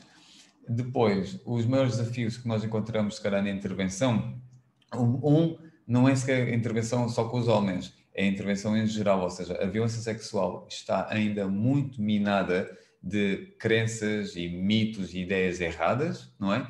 Antes de mais, nomeadamente que as vítimas, como a Secretária de Estado disse, o põe-se a jeito, entre aspas, a culpabilização das vítimas, responsabilização das vítimas, descrença na partilha, quando a vítima partilha a sua história de abuso, temos isto tudo. E depois com os homens, nós temos questões específicas aqui relacionadas com as questões de género, do papel que é associado aos homens. Muitas vezes há aquela ideia que é homem não pode ser vítima de violência sexual, ponto. E isto é um grande mito que acaba por silenciar os homens e acaba por também não haver depois não acaba por promover a partilha, porque muitos homens acreditam que estão sozinhos, que foram um caso isolado. E nós precisamos de ultrapassar isto rapidamente. Da mesma forma que precisamos também de esclarecer e informar as pessoas, porque normalmente o que acontece é quando nós falamos de homens vítimas de violência sexual, as pessoas muitas vezes invertem os papéis, pensam que são só mulheres que abusam sexualmente de homens, e nós sabemos que a maioria são homens, e até são homens heterossexuais, o que deixa aqui muita confusão para muitas pessoas, e fica aqui por no ar, porque é que homens heterossexuais abusam de outros homens e rapazes, e lá está a necessidade de dessexualizarmos a violência sexual, porque estamos a falar de crimes, estamos a falar de poder, estamos a falar de controle. Portanto, muitos dos obstáculos que nós temos e desafios passa mesmo pelos papéis tradicionais do que é ser homem, que são um grande obstáculo na procura de apoio e também na recuperação. A dificuldade dos homens em identificarem-se enquanto vítima é outra. E depois há aqui outras questões mais secundárias, mas nomeadamente aquilo que aconteceu, que muitas vezes estes casos de violência sexual, tal como a Margarida também falava, houve aqui um processo de manipulação e sedução por parte do abusador e que normalmente dá a narrativa errada de que foram histórias ou de desenvolvimento sexual da criança ou por aí fora, e muitas vezes o que acontece é que as vítimas integram estas histórias erradamente enquanto narrativa de uma experiência sexual, não é? Portanto, são experiências normais, com muitas aspas, acontecerem entre irmãos, exploração do corpo com primos e por aí fora. E então, quando nós empurramos erradamente estas experiências de violência sexual para o domínio do desenvolvimento humano na área da sexualidade, estamos a normalizar e não estamos a dizer que é violência sexual. Portanto, temos aqui também a haver aqui um esforço de informar, não é, as pessoas sobre o que é violência sexual e começamos aqui a separar que não é normal de todo um irmão ou uma irmã abusar sexualmente da criança e em casos. Pronto, deixo agora o resto para as colegas responderem. Muito bem. Raíza?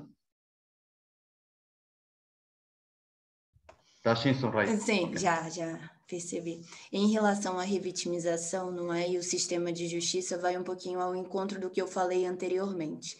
Na nossa prática, nós obviamente não podemos generalizar, ok? Mas na nossa prática se verifica, sim, muitos exemplos de revitimização, principalmente pelo desconhecimento do processo de trauma, o processo de respostas automáticas do cérebro e os processos também de memórias fragmentadas. Muitas vezes, num discurso, não é? As memórias ficam confusas, por exemplo, e uma vítima, ao sair na rua, por exemplo, tem algum estímulo, seja auditivo, seja de olfativo, que faz com que ela recupere algumas memórias. A partir do momento que ela volta para dizer o que realmente aconteceu, o que ela lembrou, nós temos esse discurso invalidado, esse discurso que é novamente duvidoso perante aos olhos de alguém, não é, que não tem essa formação específica. Então, essas são algumas situações que sim são verificadas frequentemente na nossa prática. Muito obrigado, Raíssa. Soraya? Sim, só para acrescentar o que acabaram de dizer, no último ano estamos a lidar com uma pandemia e uma vez que o nosso centro de apoio é destinado a crianças sexualmente abusadas, a verdade é que existe aqui, as crianças neste momento muitas delas viveram com o agressor ou a agressora em casa, ou seja, o que torna muito difícil chegarmos a essas crianças. No entanto, aquilo que a Raíssa disse é verdade, e por serem crianças, são muitas das vezes desconsideradas, o testemunho delas é desconsiderado, porque não encontraram marcas físicas e então consideram que efetivamente não existiu qualquer tipo de abuso sexual. Obrigado, Soraya. Margarida, para a intervenção final deste painel. Estou-te a passar o ónus das conclusões, não sei se percebeste. Oh God. Pronto, então eu começo por a parte mais simples, que é, de facto, os tribunais não estão adequados a esta área. O que significa, os tribunais e todos estes agentes que passam pelo meio. O que significa que precisaríamos de tribunais especializados. Precisamos de avançar e haver aqui há um progresso nesta área da violência para garantir eficácia. No fundo, é essencialmente isso que se pretende, que é uma justiça em tempo útil de sobreviventes e não anos e anos em guerras arrastados em tribunais. Eu gostava ainda de dizer, partilhar aqui uma outra ideia que me parece importante em todas as áreas da violência. Todas as áreas da violência. Aquilo que a violência faz, ou seja, aquilo que os agressores fazem, é violar a integridade. Mesmo que seja, por exemplo, o visionamento de filmes pornográficos online. O que acontece é que fica violado a integridade daquela criança, daquela pessoa, no seu todo em termos físicos, em termos emocionais, em termos psicológicos, em termos morais e em termos éticos. Há uma violação da integridade. No fundo, a viagem que nós fazemos com sobreviventes é fazer uma viagem de recuperação do eu. Do eu como um todo. Porque naquilo que foi partilhado pelos colegas, a criança sobrevive fazendo uma coisa que tecnicamente se chama uma dissociação, muitas vezes, e vive em dois mundos paralelos. Vive o normal, porque ela tenta ser normal, como as outras crianças, o que quer que isso queira dizer, mas tem aqui assim uma viagem paralela em que vive com ela há 24 horas, portanto ela levanta-se com o abuso, influenciada pelo abuso e revivendo às vezes algumas imagens, etc.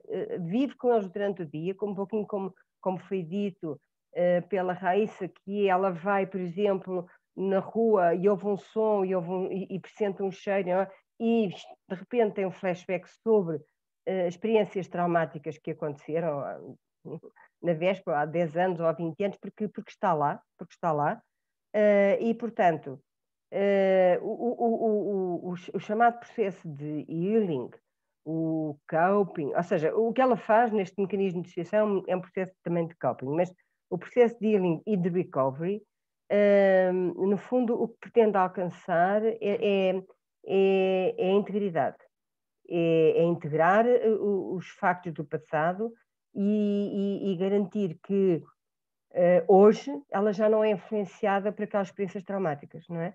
E isso é um tempo único, como também já foi dito, que é o tempo da sobrevivente, porque nós, que é um dos problemas que também existe em qualquer tipo de violência, por exemplo, vemos isso em sobreviventes do femicídio, em filhos de sobreviventes do femicídio. A dor é tão grande que não se pode ter a ilusão de que se chega ali assim, com aquela criança ou aquele filho sobrevivente, e se vai conseguir sarar aquela dor imensa rapidamente. Porque nós não podemos abrir, não podemos pôr uma coisa selvagem, que é abrir a barragem e deixar que a água da barragem saia toda de uma vez. Não pode ser. Portanto, os apoios técnicos aqui o que vão fazer é uma viagem de suporte, que foi aquilo que aquela criança ou jovem, ou o que quer que seja, não tiveram na altura. Uma das razões porque tudo isto se prolonga durante anos e anos e anos é porque na altura não há lá ninguém. Não há lá ninguém no contexto da família para dar apoio, que perceba o que é que a criança está a dizer.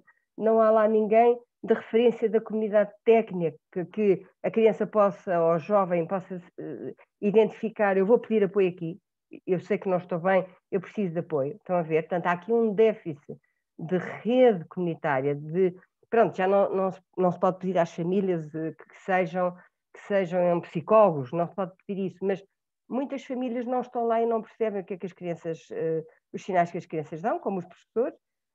Portanto, nós que estamos do lado de fora, o que é que temos que fazer? Temos que criar estruturas especializadas que toda a gente conheça. Há aqui uma resposta.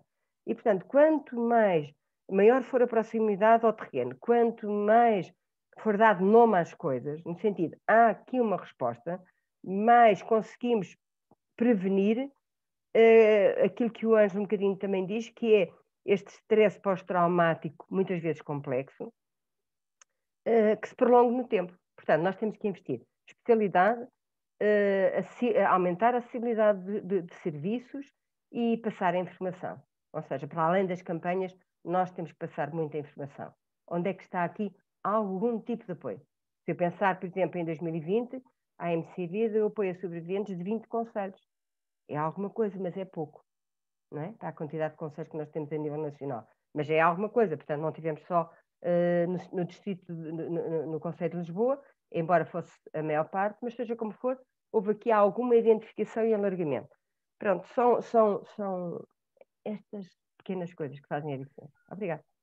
Obrigado, Margarida, e penso que resumiste bem o sentido efetivo daquilo que se pretendia e que percebamos todos que o que estamos a falar é de crime, é de uma violação da integridade e, portanto, as respostas existentes têm que ser capazes de repor essa integridade e para isso é necessária especialização e para que a especialização aconteça é necessária formação e para que haja conhecimento e quem é vítima, sobrevivente destes fenómenos criminais tenha acesso à informação e aos locais onde ela existe. Portanto, penso que para este primeiro painel terminamos com chave de ouro relativamente a isso. Agradecer-vos muito às quatro e ao quarto a presença aqui neste seminário, os vossos contributos que penso que terão contribuído para um maior aprofundar desta temática, o maior conhecimento, lá está uma das valências da prevenção com qualidade e com informação que pode efetivamente fazer a diferença.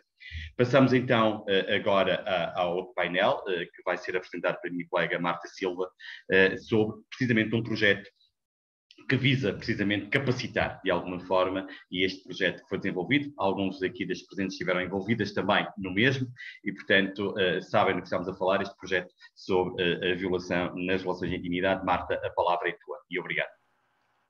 Olá, bom dia a todas e a todos. Cabe-me de facto, tenho 10 minutos, Albano, peço que me cales, não tenho muita noção do tempo.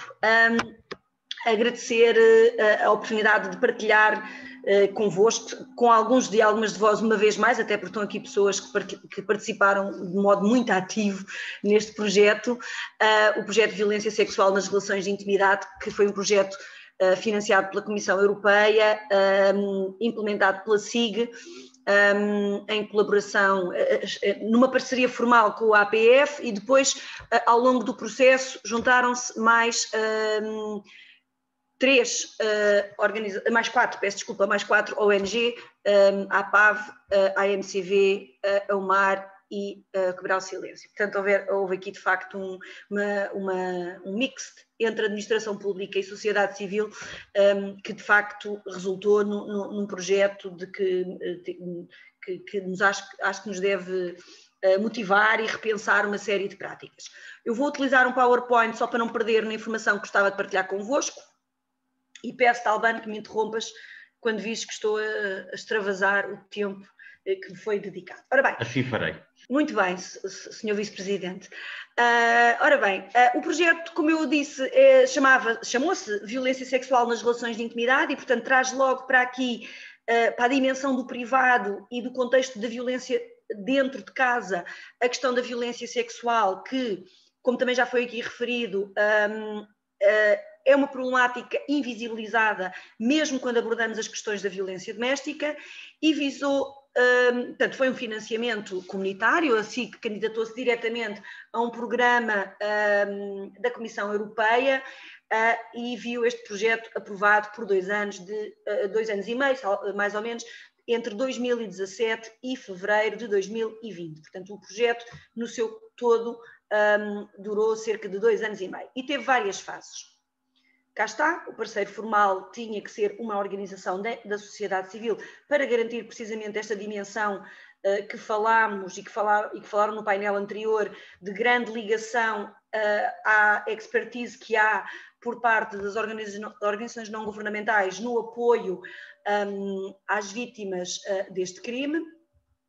E depois teve como parceiro, sendo um projeto que visava capacitar profissionais da administração pública, e isto é muito importante, ou seja, isto não foi um projeto virado para as respostas especializadas, mas foi um projeto para dentro da própria administração pública, porque as pessoas em primeira linha podem não aparecer diretamente numa estrutura especializada, até porque percebemos que são poucas, e portanto muitas vezes esta problemática entra por via de outras problemáticas, quando as pessoas recorrem aos serviços públicos, aos serviços de administração pública e podem vir mascaradas ou implícitas noutros pedidos de ajuda e, portanto, a ideia deste projeto era, sobretudo, diagnosticar a capacidade dos profissionais da administração pública para reconhecer este problema, mesmo quando ele não é explicitado, e a capacidade para agir e para intervir. E, portanto, a SIG associou-se formalmente a 5 áreas governativas que nos pareceram absolutamente centrais para portas de entrada desta problemática. Desde logo a saúde, obviamente, em que a parceria formal foi com a Direção-Geral de Saúde, com a Secretaria-Geral da Administração Interna, que envolveu quer a PSP, quer a GNR, com o Instituto Nacional de Medicina Legal por parte da Justiça, com o Instituto de Segurança Social por parte da área governativa da Segurança Social e com 2 direções gerais da Educação, a DGEC, portanto, a Direção-Geral de Educação e a Direção-Geral de Estabelecimentos Escolares. E, portanto, ao longo de 2 anos e meio, o que se pretendeu foi perceber como é que os profissionais e as profissionais destas 5 áreas governativas identificavam ou não e que dificuldades tinham em lidar com esta problemática, e já falámos aqui no primeiro painel da dificuldade em que os próprios profissionais têm em trazer à liça estas questões e de fazer a pergunta certa no momento certo.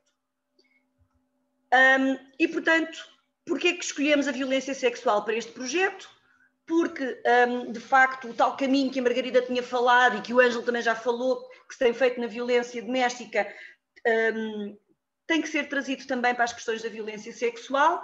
Portanto, se falamos da violência doméstica como algo do foro privado, quando abordamos as questões da violência sexual, mais do que o foro privado, temos a dimensão quase do secretismo que esta violência assume dentro das relações de intimidade.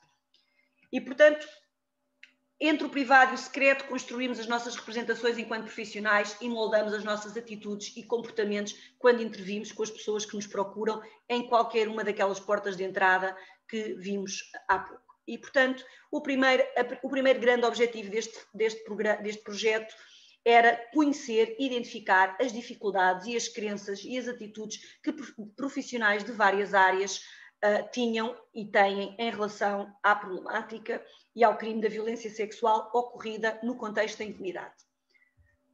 Os destinatários e as destinatárias deste projeto foram, então, essencialmente, profissionais de saúde, educação, segurança social, forças de segurança e profissionais de justiça.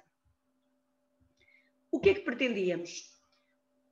Para perceber de que forma é que estes profissionais reconhecem ou não a violência sexual como uma forma de violência nas relações de intimidade, promover uma mudança de atitudes e de comportamentos face a esta violência, identificar os serviços e os recursos para atendimento e como encaminhar as situações de violência sexual nas relações de intimidade quando ela entra por uma daquelas 5 portas da administração pública. Outro objetivo foi a sensibilização e a capacitação de profissionais da administração pública para esta forma de violência nas relações de intimidade, contribuindo, obviamente, para um melhor desempenho profissional e para uma resposta mais adequada a esta dimensão da violência. Tivemos, então, vários momentos ao longo destes 2 anos e meio. O primeiro momento foi precisamente o de conhecer, porque era completamente desconhecido, portanto, tínhamos muitos achismos e tínhamos muito conhecimento empírico, mas tínhamos muito pouca informação consistente sobre de que modo é que os profissionais e os profissionais daqueles 5 setores da administração pública, que crenças e que atitudes tinham relativamente à violência sexual. E, portanto, a primeira dimensão deste projeto foi precisamente um estudo promovido pelo ISMAI de avaliação qualitativa das crenças e dos comportamentos e das atitudes de um universo grande de profissionais da administração pública. Com base nesse estudo diagnóstico, construímos ações de sensibilização para todo o território nacional que tiveram como destinatários e destinatárias esses profissionais.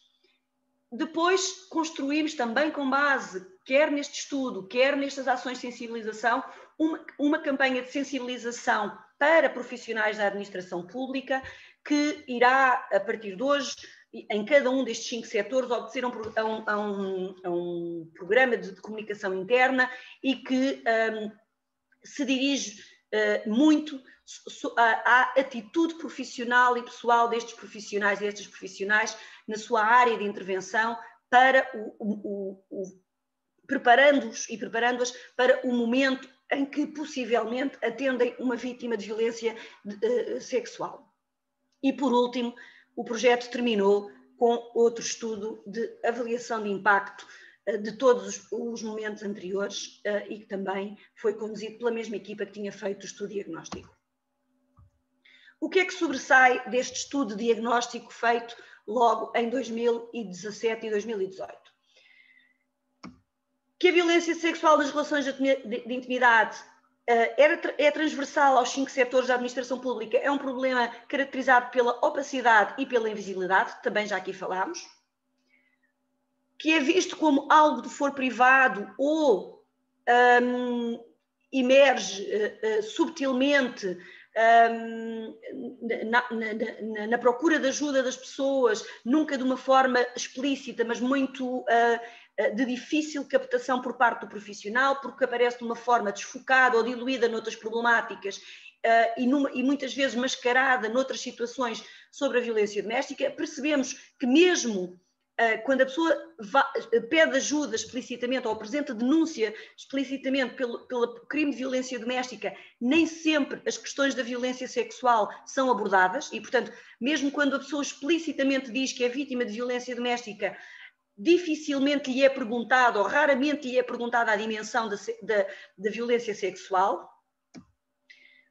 Os profissionais da administração pública, de um modo geral, estão pouco conscientes da realidade da violência sexual, tendendo a demonstrar, num contexto mais amplo de observação das relações de intimidade, desconhecimento sobre a definição, sobre as especificidades, sobre as dinâmicas, considerando-a mesmo uma problemática residual, mesmo quando é verbalizado que há violência doméstica.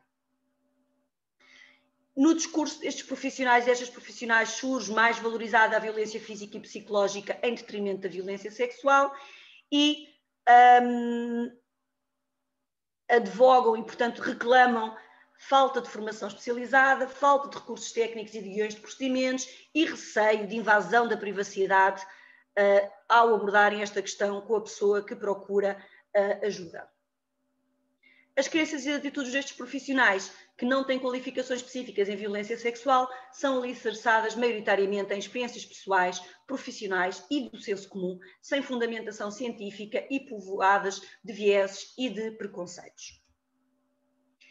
Depois, outras questões, surgem aqui a tendência para focar ou para avaliar a questão da violência sexual muito baseada na personalidade, nos ciúmes, na patologização do agressor, no consumo do álcool, etc. E uma cultura extremamente, portanto, um discurso extremamente baseado em estereótipos de género, muito alicerçados, muito consistentes. Algo que também já fomos falando aqui no primeiro debate, no primeiro painel. Com base neste estudo, que é bastante mais aprofundado do que aqui vos estou a dizer, foi criado um referencial para as ações de formação. Essa ação de formação aos 5 setores da administração pública foi assegurado, portanto, a sua monitorização e a sua implementação foi assegurado por 3 organizações não governamentais, pela APAV, pela AMCV e pela OMAR, que depois poderão falar da sua experiência, porque dividimos os setores da administração pública por estas 3 entidades. Portanto, a APAV ficou com a responsabilidade de capacitar cerca de 211 profissionais de saúde, a AMCV coube-lhe em sorte os profissionais de justiça e as forças de segurança, num total de mais de 400 profissionais, e a OMAR ficou responsável pela capacitação das profissionais e dos profissionais da segurança social e da educação. Portanto, abrangemos neste primeiro ciclo formativo 860 profissionais da administração pública. É claro que temos a noção de que é uma amostra absolutamente insuficiente, mas precisávamos de, inclusive, testar modelos formativos para perceber e para sentir as dificuldades destes e destas profissionais. Um dos grandes objetivos deste projeto era, porque saiu precisamente esse estudo diagnóstico, a ausência de guidelines técnicas especializadas, foi precisamente a construção de guidelines de intervenção e o conceptualizar cientificamente a problemática da violência sexual nas relações de intimidade. E um dos produtos resultantes deste projeto, que estará disponível para profissionais destas 5 áreas de intervenção, mas eu diria que também para outras áreas de intervenção, porque não se esgota nestas 5 áreas setoriais, foi precisamente a produção de um e-book que tem este título feliz, na minha opinião, que é Faça as perguntas, ouça as respostas, leia os sinais. No fundo, ajudar os e as profissionais a ler nas entrelinhas, a saber fazer a pergunta correta no momento correto e a fazer a intervenção e ou o encaminhamento que naquele momento parece mais adequado. Portanto, este e-book está organizado desta maneira que estou aqui a partilhar convosco, portanto foi um e-book muito participado, quer pela SIG, coordenado pela Sara Moreira, pelo Paulo Pelixo, e portanto deixo aqui os nossos agradecimentos e os parabéns por este trabalho absolutamente hercúleo de conseguir compilar num único e-book uma quantidade imensa de informação técnica e científica, mas não a tornando, ou melhor, tornando-a operacional e tornando-a apelativa, e portanto um envolvimento grande da SIG, da APF, destas ONG que estão aqui presentes e da academia, e portanto resultou neste e-book que extravasa a campanha que é hoje lançada, porque se trata de um documento técnico que se pretende que profissionais que trabalham nestas linhas da frente, não sendo linhas da frente da violência sexual, acabam de uma maneira ou de outra por ter uma posição privilegiada para identificar e fazer um screening em primeira mão de que esta problemática está presente. Portanto, o e-book tem esta organização e estará disponível a partir de hoje para consulta deste e destas profissionais. Queria terminar a minha apresentação antes de passar à senhora Presidente da SIC, que irá partilhar convosco a campanha, agradecendo muito, porque foi um esforço enorme destes 5 setores da administração pública, que referi há pouco, destas ONG e da academia. Aqui aproveito para felicitar o ISMAI, que esteve sempre connosco neste processo, na pessoa da professora Sofia Neves. Mas de facto só foi possível um projeto com esta amplitude e com esta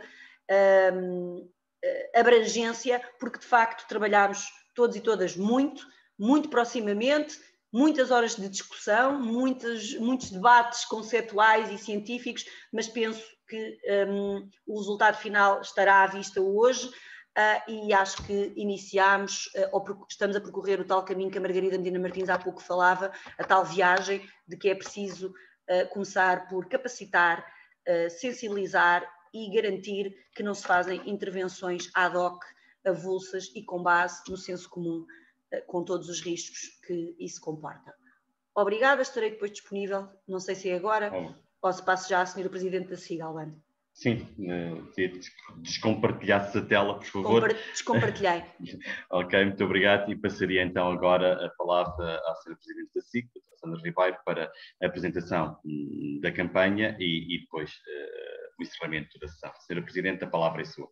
Muito obrigada Marta também por esta apresentação tão interessante e realmente o trabalho tão útil que está a ser desenvolvido, que foi desenvolvido no âmbito deste projeto e que esperamos agora, a partir de hoje, que é lançada oficialmente a campanha deste projeto, que no terreno, relativamente aos profissionais dos 5 setores que estiveram como parceiros neste projeto, que efetivamente este manual possa ser utilizado e reutilizado muitas vezes e que efetivamente o nosso objetivo de conseguir uma maior capacitação logo numa intervenção primária por parte destes profissionais da administração pública possa, enfim, vir a tornar-se realidade e um reforço no trabalho que fazemos.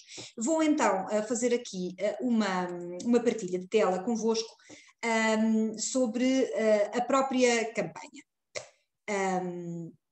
A campanha, e eu também acho que o próprio título do manual não só é muito útil e é muito interessante, como de facto devemos dizê-lo várias vezes, porque esta no fundo é a mensagem principal, o de faça as perguntas, ouça as respostas e leia os sinais. Esta campanha, ela foi produzida, como já foi aqui dito, portanto ela é o passo final do projeto Violência Sexual nas Relações de Intimidade. É uma campanha de sensibilização promovida pela SIG, mas que contou com a colaboração ativa dos parceiros do projeto, conjuntamente com o ISMAI e as várias ONGs, e que tiveram uma atuação prática na concepção dos materiais. A quem se dirige, também já foi dito, é aos profissionais da administração, aos profissionais e aos profissionais da administração pública, dos 5 setores parceiros, a saúde, as forças de segurança, a justiça, a segurança social e a educação. O objetivo é contribuir para promover uma maior capacitação para a alteração de atitudes e comportamentos na intervenção com vítimas de violência sexual nas relações de intimidade e também, já foi aqui várias vezes dito, envolve crianças, mulheres, homens e mulheres trans, várias idades e várias etnias. É importante também que fique clarificada esta questão. Tendo por instrumento orientador o Manual de Boas Práticas, o Manual de Boas Práticas que a Marta também aqui referenciou e que no fundo é a base do trabalho que se pretende paute a atuação futura. E depois temos os materiais de campanha. Estes materiais de campanha são cartazes, são banners e é um vídeo. A divulgação será feita ao nível interno. Portanto, é uma campanha de sensibilização interna específica para os profissionais da administração pública, como já disse, e cada setor terá o seu plano próprio de divulgação e disseminação através dos seus canais internos de comunicação. Partilho convosco, esta é uma das imagens da campanha, mas nós temos uma diversidade muito maior de imagens. Temos imagens com um homem, temos imagens com uma mulher mais idosa, temos imagem com uma mulher negra, temos imagem com uma mulher trans. Portanto, houve essa preocupação e esse interesse naturalmente de manter aqui esta lógica de diversidade que é tão importante nesta matéria. E falar-vos um pouco, no fundo, daquilo que é o vídeo. O vídeo, que é a peça que vamos vos passar a seguir, e que são 90 segundos, que servem de um teaser introdutório e que esperemos apelativo à consulta aprofundada do Manual de Boas Práticas. A mensagem do vídeo tem por objetivo despertar os profissionais e as profissionais dos vários setores para a problemática, como vimos, ainda invisível, e principalmente para terem consciência, ganharem consciência da relevância da sua atuação. Eu ouvi aqui alguém disse, eu já fui professor tantos anos e se calhar quantos alunos passaram por mim e eu não tive naquela altura o instrumento ou a sensibilidade para conseguir identificar, e de facto aquilo que queremos é tentar dar aos nossos profissionais esta capacidade para poderem, numa atuação de nível primário e coordenada, poderem estar aptos para fazer as perguntas adequadas, para saber ouvir e para ler os sinais. Deixo-vos então com o vídeo da campanha e muito obrigado a todos e todas pela vossa participação neste webinar, que foi francamente interessante, e bom trabalho no futuro. Muito obrigada, despeço-me e deixo-vos com o vídeo. Faz favor.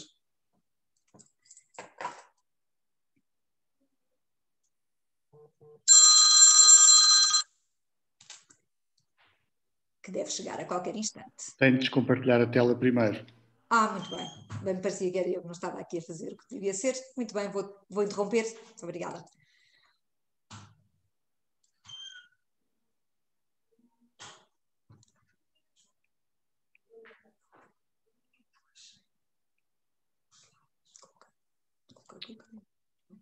Então foi funcionado. Quais notas?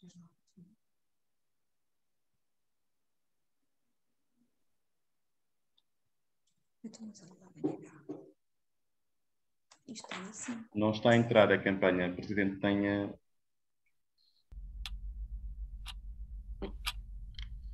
Já está. Então, Ana, o que é que a traz por cá novamente? Às vezes pergunto-me se ele me pode fazer isto.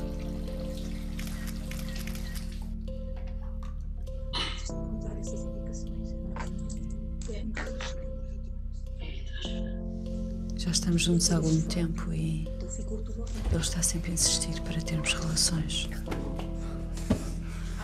Às vezes não estou com vontade, mas ele insiste tanto que eu acabo por ceder. Naquele dia ele estava muito descontrolado.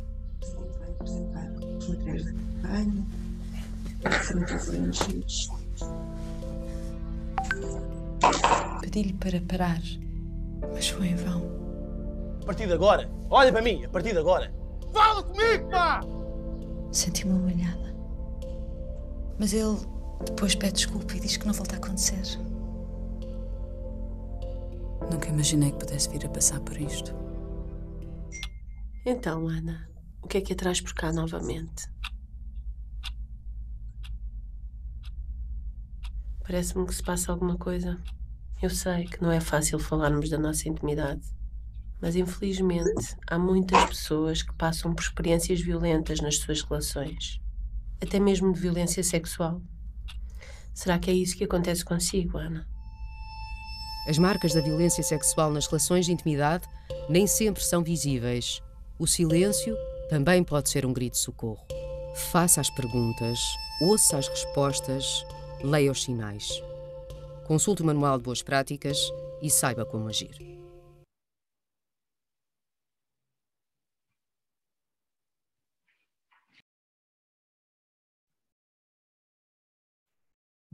Muito bem, e terminamos então assim este webinar, agradecendo a todos e a todas a vossa presença e vamos então dar início a este trabalho setorial a partir de agora. Muito obrigado e agradeço mais uma vez a todos e a todas a presença neste webinar. Obrigado, até à próxima. Obrigada, bom dia.